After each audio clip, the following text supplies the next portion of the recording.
So I'm a bit sick. What the f is that? I might have a case of the brain scramblies. I'm just not thinking clearly lately. Patch 0.173 is right around the corner for Palia, and this is going to be implementing a lot of things. That is flow tree groves. There's a new NPC. Glider skins are coming. I knew glider skins were coming at some point. I want to know how they're going to implement it. Is it going to be at Gel Shop? I don't know. But there's a lot of cool things coming to Palia, and in my other videos, we've discussed things that we would like to see added to Palia in these future updates. They also answered a few things that were in a Q&A some time ago about ranching and a few things, and they even stated that instruments are coming. So from there, I have developed a list of skills I would like to see implemented into Palia in the future, or future updates later on down the road. I just think these skills are very lore focused, and also it can add a lot more to the world, and it will definitely make players happy and satisfied with the direction that the game is going. So let's go ahead and get into the video. The first one that I have on a list of 5. I have a list of 5. The first one on this list is a flow skill. This is not confirmed. They never said this is going to happen, but I believe this is something they should add. Now, the benefits of adding a flow skill. One of the first things I can think of is alchemy. I bet you're wondering, oh, you can't use flow. You can use flow. Humans are allowed to use flow in Paleo lore. There are 4 types of people that could practice flow in Paleo, and they are people from the Order, which we have a person from the Order coming in patch 0.173. The second one is humans. Humans are allowed to use flow because they are not, technically they were supposed to be f***ing extinct. They're supposed to be dead. But they came back, and there is no law against humans using flow. There is a province in Palia that's an independent state, and everyone there is freely allowed to use flow. Grimlikins. Grimlikins can use it. It's not illegal for them to use it. Technically, they're aliens, and they came down after the rules were applied. Now, what can be added with the flow skill? There are actually several things I believe you should be able to do. One is alchemy. And yes, Tamala would be the guild store for this. I personally believe that you can leg it up to Tamala, get a few things. She even has a fucking alchemy pot in her living room where she's mixing potions like a witch in the woods. That is like the perfect NPC for the guild store. But yeah, alchemy, crafting magical potions or elixirs that can provide various buffs, heal the player, or just pretty much buff up the focus, or have other positive effects. This could, once again, be certain buffs to add to certain skills. That could be mining, foraging, or some of the skills that I have listed down below that we can get into in a minute. Enchantment. We can add enchantment to pretty much tools. That could be the next upgrade to your tools. Imagine having like an enchanted hoe.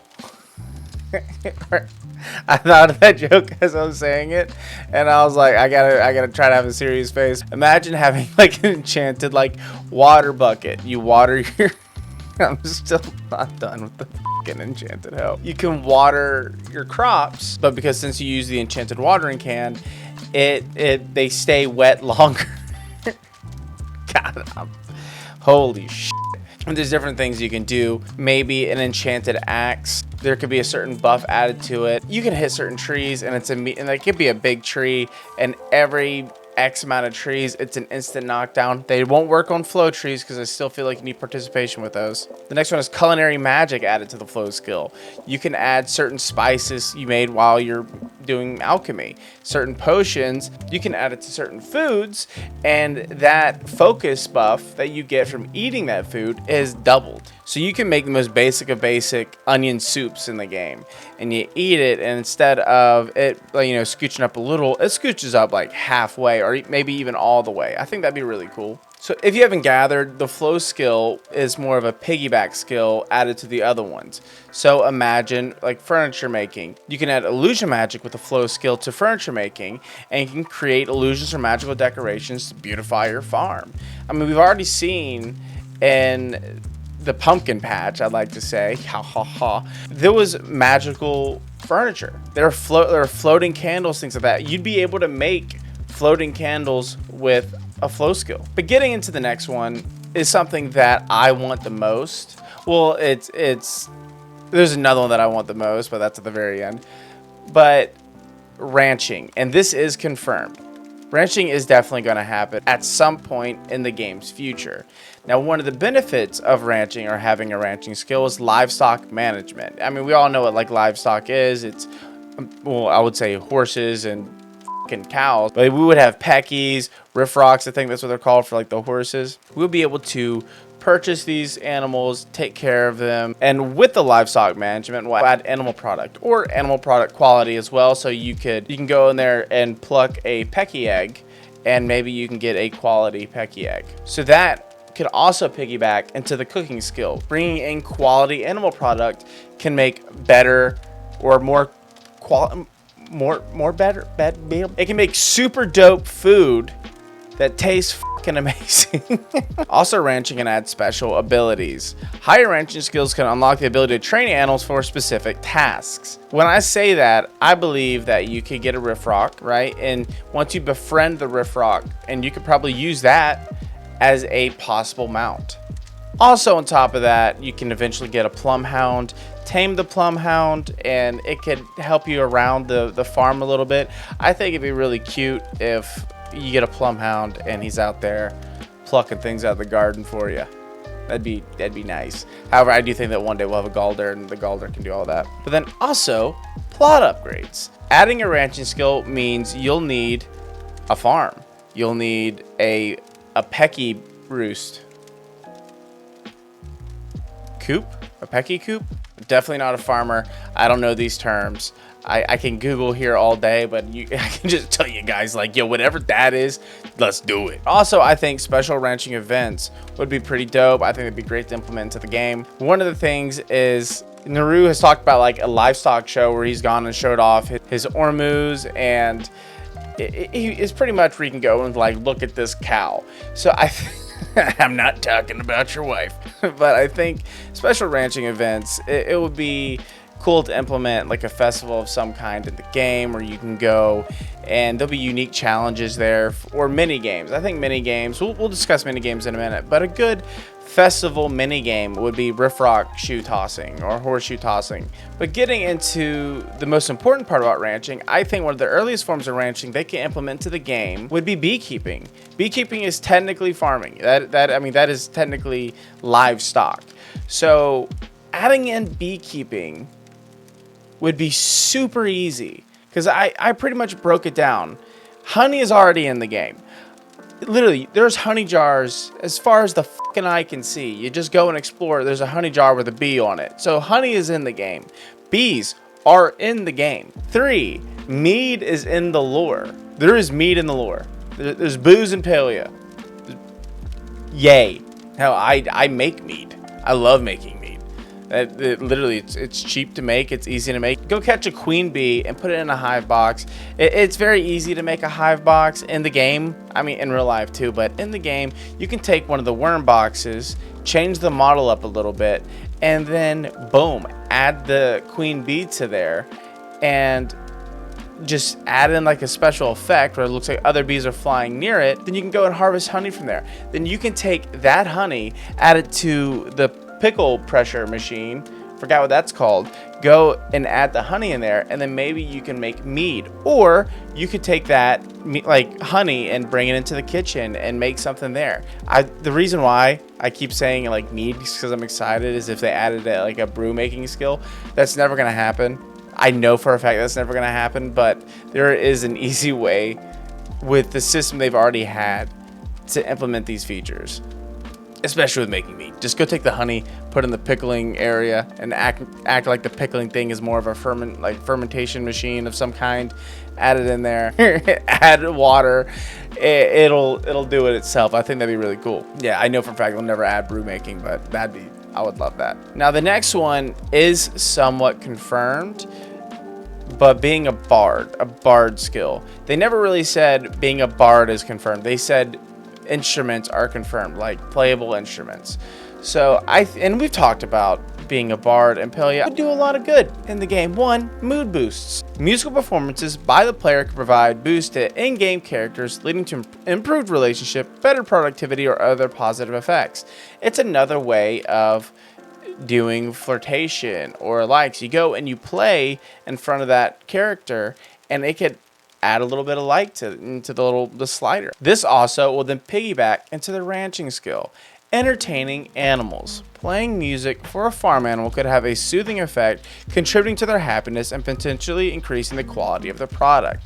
If you take care of your fucking animal and you show it love, you will get quality product. You can get quality milk. You can get star quality Pecky eggs. You could do so much here. And also, the obvious one is buff skills.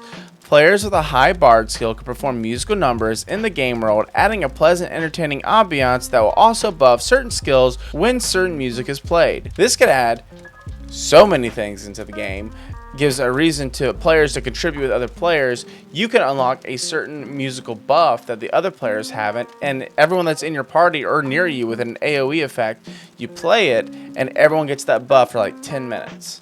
We've talked about this 1,000 times. I think, like, being a bard in a game is second to what I enjoy the most. Like, the first one would be like a tavern keeper. I'm not the kind of player that's like, well, let's go slay the dragon. I'm the kind of guy like, let's go get up in the tavern and listen to the lute. That's who I am in RPGs. The fourth on the list is Astrology. This isn't confirmed, but I do think they should add it.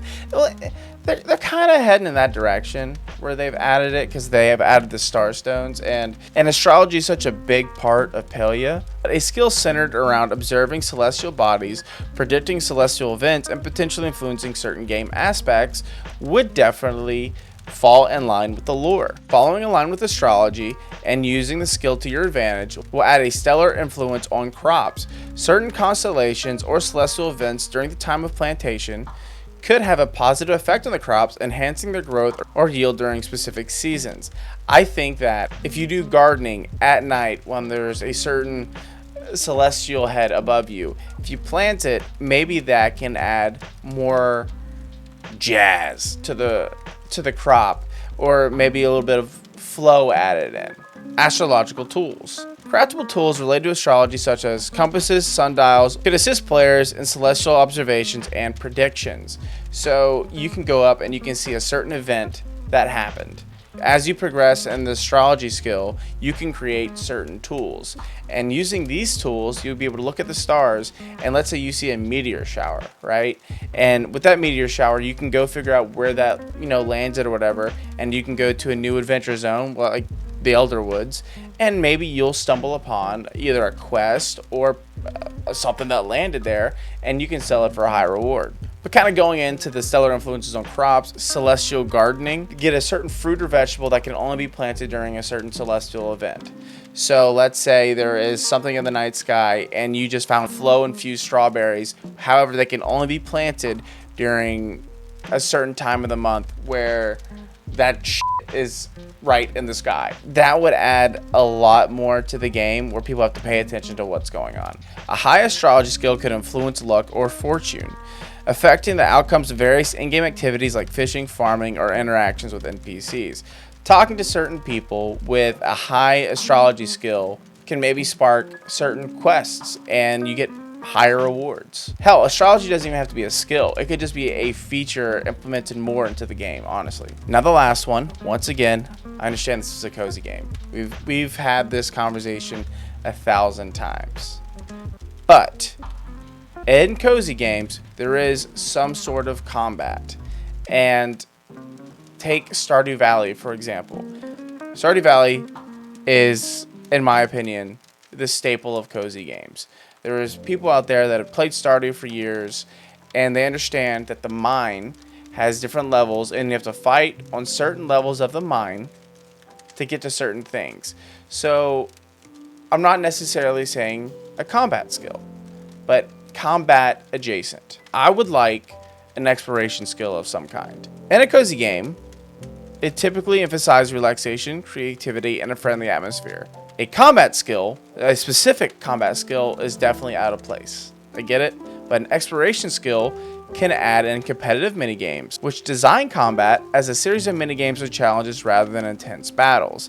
This could be a friendly competition such as archery contests, obstacle courses, or other skill-based activities. This is strictly for fun. Alright, it's not to like go against other players, not to destroy other players or kill other players. It is more fun and camaraderie applied to the game. Team-based activities. Encourage players to form teams and work together to overcome challenges. This can involve solving puzzles, completing tasks, or navigating through a cooperative environment. Let's say you're in the mines. One player has to be somewhere else and you have to be here, and you have a ghost coming at you while the other player has to solve a puzzle. Now you can do these things solo, but it is a timed event. That will give one a reason to be more social in the game, and two, add a exploration/combat skill that you can't have the weak player in the back fighting.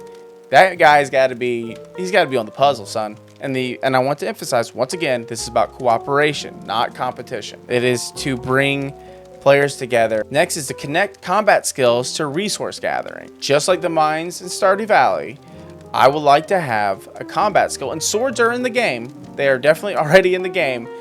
I would like to add a combat skill for resource gathering to go further into the mines.